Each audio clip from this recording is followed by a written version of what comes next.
Conocimos a Úrsula Kroeber-Leggin. Kroeber es su apellido de soltera, Leguín es su apellido de casada, es el apellido de su marido.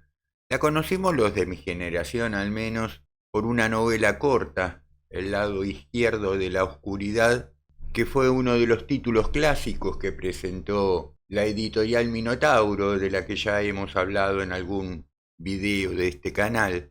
Le Guin nació en California en 1929, falleció en Oregon en 2018. Fue una autora estadounidense mayormente reconocida en el género de ciencia ficción y fantasía. Creo que más de fantasía que de ciencia ficción, si bien tiene algún trabajo hecho en este último género. Ha sido novelista, tiene más de 100 relatos cortos, además de poesía, ensayo, crítica literaria, traducciones, libros para niños.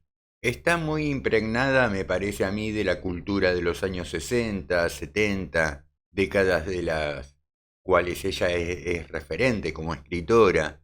Su literatura está siempre muy imbuida de antropología, de taoísmo, anarquismo, feminismo, del psicoanálisis de Carl Jung.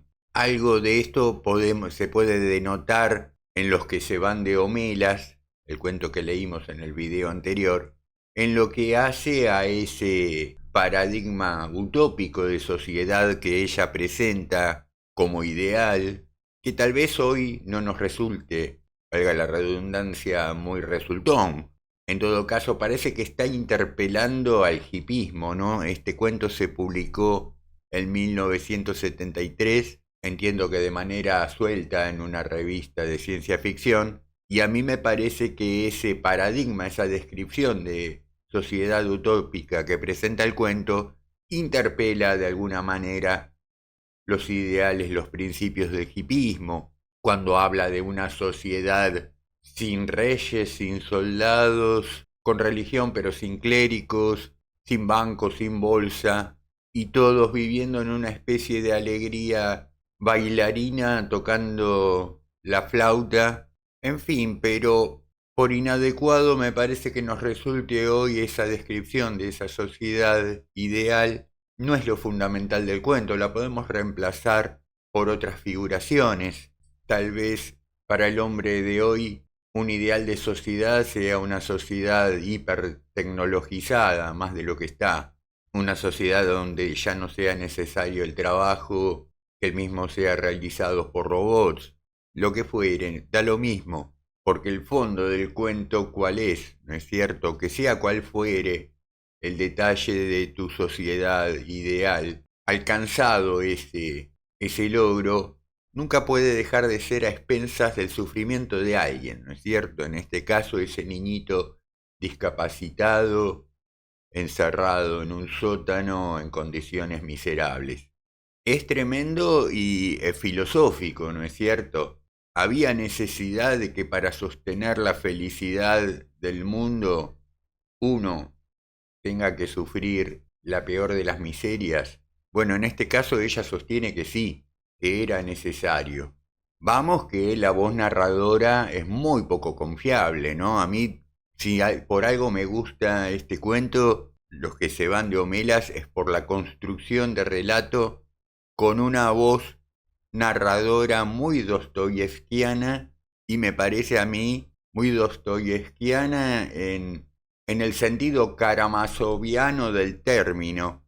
A mí cómo está contado este cuento me recuerda a cómo está contado los capítulos de los hermanos Karamazov, con una voz narradora que nos da cada vez más información en el esfuerzo, ¿no es cierto?, de querer convencernos de lo que está ocurriendo, en el esfuerzo de que su relato sea creíble, y nos interpela como lectores directamente. Nos pide, entiendan, entiendan, no eran gente simples aunque fueran felices, pero pide al lector, entiendan, hagan, nos pide que hagamos el esfuerzo de entender, como si para ella, a la voz narradora quiero decir, como si no le fueran suficientes las palabras, tiene que, o como si no confiara en sus posibilidades, en su capacidad de relato.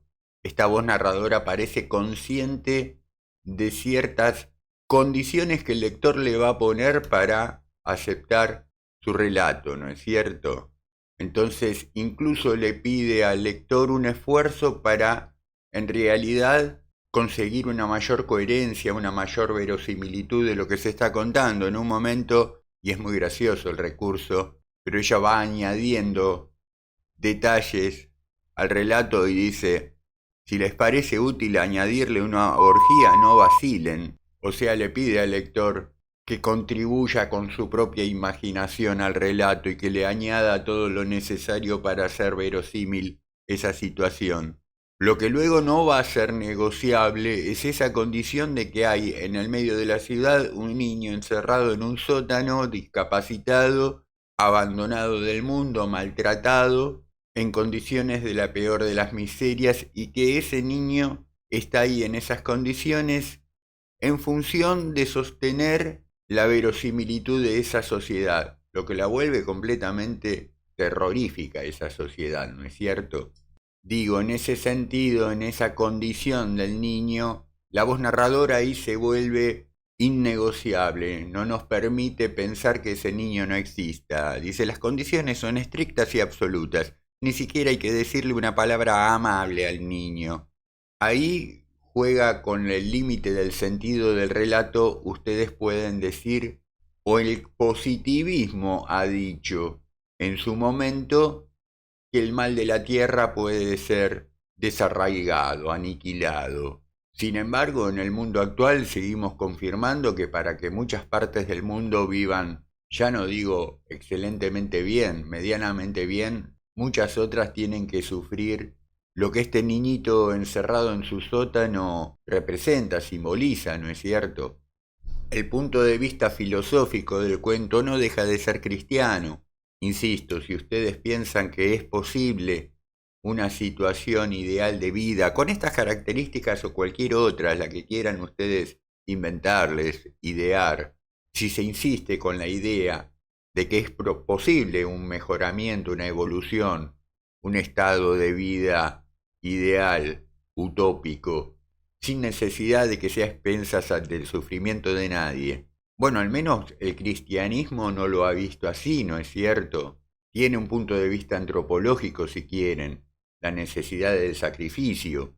Desde el punto de vista del cristianismo, Cristo viene a la tierra a sacrificarse en función, después de todo, de una mejor calidad de vida, por lo menos en la alianza, en la relación del hombre con Dios, de Dios con el hombre.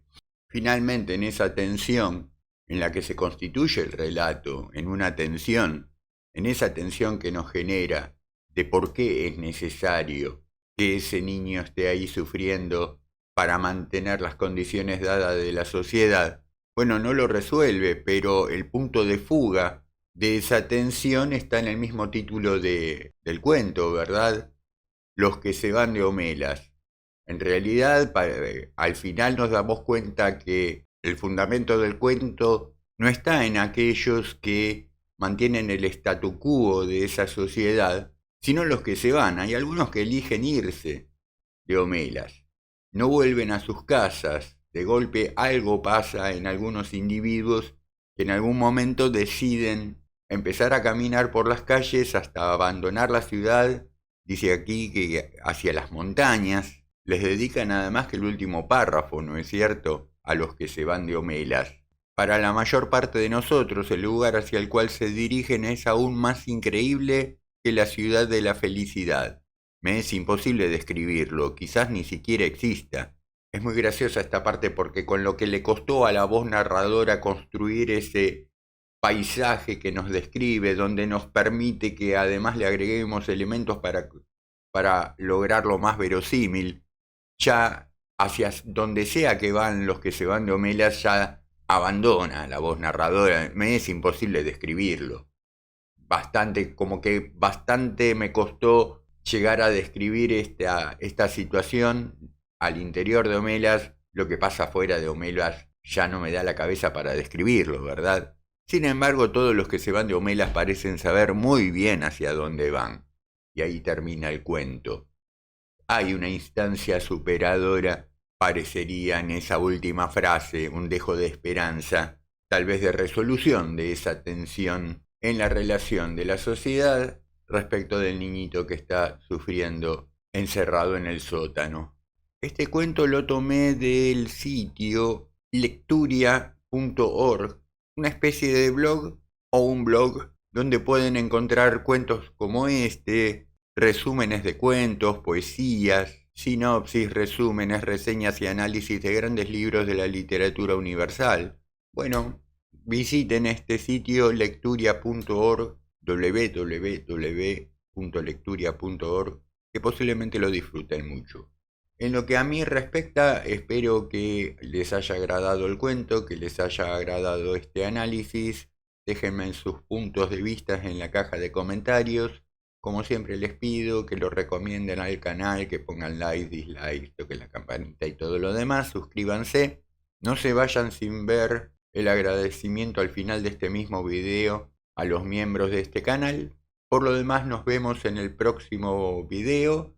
Y ahora me despido deseándoles como siempre estén pasando hermosos momentos y teniendo muy buenas, muy gratas lecturas. Hasta pronto.